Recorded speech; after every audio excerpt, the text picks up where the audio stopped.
तो दोस्तों, मैं आपको बताता हूँ कि जीवन में मौन रहना क्यों है ज़रूरी।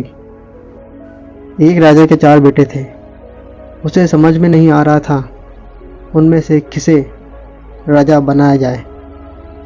जब उसने अपने गुरु से ये सवाल पूछा तो उन्होंने कहा, तुम मुझे 1 साल दो, मैं 4 महल बनवाना चाहूँगा, फिर इस बात का निर्णय आसानी से किया जा सकता है। राजा ने गुरु की बात मान ली। 1 साल बाद गुरुजी ने 4 महल बनवा लिए। उन्होंने राजा को बुलाया और कहा, तुम 4 राजकुमारों को 1-1 महल और 100-100 स्वर्ण की मुद्राएं अर्थात दीनार दे दो।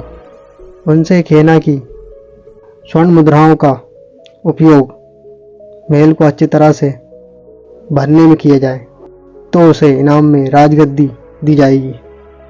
राजकुमार अपने अपने तरीके से महल को सजाने लगे। पहला राजकुमार ने 100 स्वर्ण मुद्राओं का उपयोग करते हुए जो भी टूटा फूटा फर्नीचर था उससे महल को भर दिया।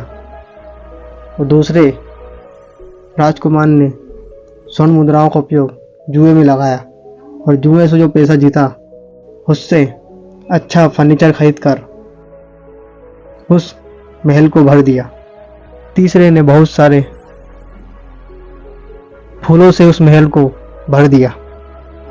ये सब देखने के पश्चात राजा और वजीर सहित गुरुदेव के साथ चौथे राजकुमार के महल में गए। महल में जाते ही राजकुमार ने सभी से कहा, पहले मैं अंदर जाता हूँ, आप कुछ मिनट बाद अंदर आएं और देखें क्या होता है। ये सुनकर गुरुजी के चेहरे पर मंद मुस्कान आ गई। उसके अंदर जाने के बाद कुछ देर बाद वजीर, राजा और गुरुदेव अंदर गए। अंदर देखा तो अंधकार था। देखते ही देखते पूरा महल प्रकाश से भर गया। आश्चर्यचकित होकर राजा और वजीर ने राजकुमार की ओर देखा तो वह एक स्थान पर बैठा था जिससे प्रकाश निकल रहा था। उन्होंने राजा से पूछा, ये क्या रहस्य है? राजकुमार ने बताया, मैंने पहले पूरे महल की जांच की, तब मुझे एक अलग स्थान दिखाई दिया। विचार आया कि इस स्थान का उपयोग क्या हो सकता है, आखिर इसे महल में क्यों रखा गया है। मैंने सोचा ये जरूर कोई रहस्य है, इसकी खोज करनी चाहिए। दीवार पर काला पर्दा लटका हुआ था जबकि वहां कोई खिड़की नहीं थी और यह दीवार के रंग के साथ भी मेल नहीं खा रहा था। मैंने सोचा कि हो ना हो इसके पीछे रहस्य छुपा है। मैंने जैसे ही पर्दे हटाए वहां एक ईंट दिखाई दी। उसे निकाला तो पीछे एक संदेश छिपा था, इस मौन स्थान पर मौन में बैठ जाओ, फिर देखो क्या होता है। उत्साहपूर्वक मैं उस स्थान पर मौन में बैठ गया। थोड़ी देर में चारों तरफ प्रकाश फैल गया जिसने पूरे महल को रोशनी से भर दिया। आनंद से भरे दिल ने घोषणा की कि इससे अच्छा क्या हो सकता है जिससे मैं महल को भर पाऊं। आप सोच रहे होंगे कि क्या वह स्थान केवल चौथे महल में था? नहीं, गुरुजी ने वह स्थान हर महल में बनवाया था। केवल चौथा राजकुमार ही उस स्थान का पता लगा पाया और सदुपयोग कर पाया। उसने पहले पूरी ही जांच की, संकेत पहचाना और उसे परखा। वह परखी था। चौथे राजकुमार ने गुरुजी को 100 स्वर्ण मुद्राएं वापस दे दी और कहा, मुझे इनकी जरूरत ही नहीं पड़ी और ना ही आगे पड़ेगी। मुझे मौन का आनंद मिल चुका है, मैं संतुष्ट हूँ। ये सुनकर गुरुजी ने राजा से कहा, यही तुम्हारी राजगद्दी के योग्य है। इस कहानी में छुपे संकेतों को समझें।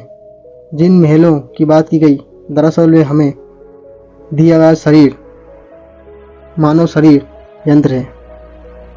ये शरीर हमें इसलिए दिया गया है ताकि हम मौन अनुभव को अपने जीवन में कमल की तरह खिला सकें।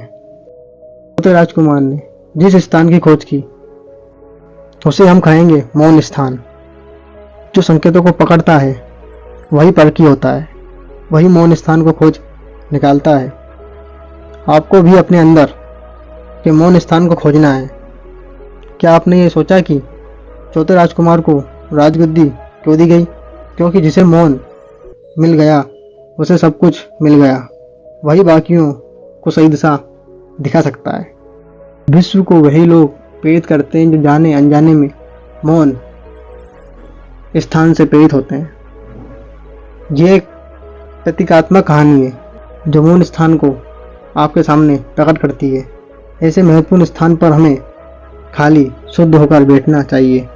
आगे आप जानेंगे कि इस मौन स्थान पर बैठकर जो हमें मिलने वाला है वे क्या है, वे मौन क्या है जिसका आनंद उस राजकुमार को मिल गया था और वह संतुष्ट होकर राजाओं का राजा कहलाने योग्य बना।